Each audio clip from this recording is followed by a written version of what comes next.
So this is a land invasion. But we don't use launchers and missiles like the Soviets. We use prose, paragraphs, poetry, plus potential to push your past your past to a future only a child can imagine. A child's brain in comparison to the Russians is like a launcher. But this type of missile on the nose can build a skyscraper instead of demolition, can extinguish fires in dry jungles. A mumble was to become the greatest story ever told, so beware. Beware to be young at the same time old.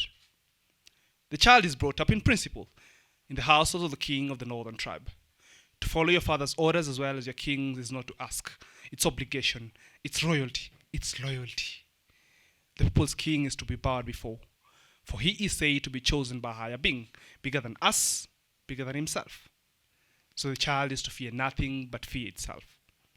Growing up to become a fearless warrior, with 10,000 versus battles won with pride, only in the 10,000 fast to lose to a stronger, more mightier man than himself. A man who had grown up in the same household as his younger brother. So how was he to inherit the throne of the northern tribe?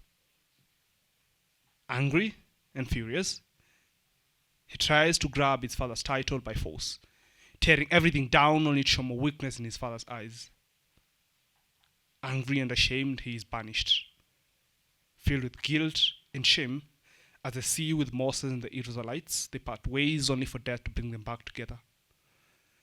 On the eastern tribe, he goes to join a ruler with a rage like that of a Spanish 9-day festival held in Pamplona.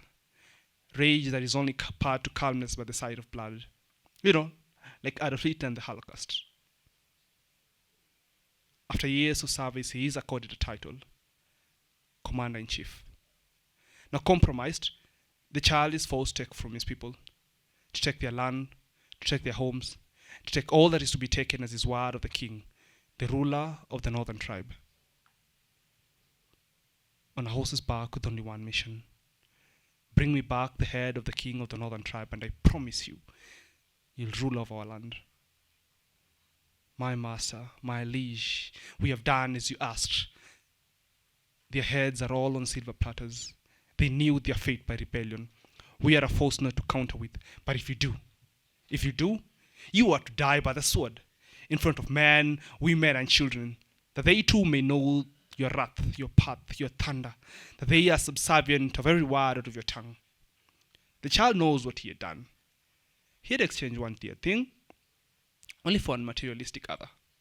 A crown with jewels as a symbol of purity, but his heart was very much the opposite. For how are you to be pure after spilling your own blood? But for his pride and honor, he must learn to live with his impure heart. Because this nightmare doesn't seem to be going away anytime soon. Hello?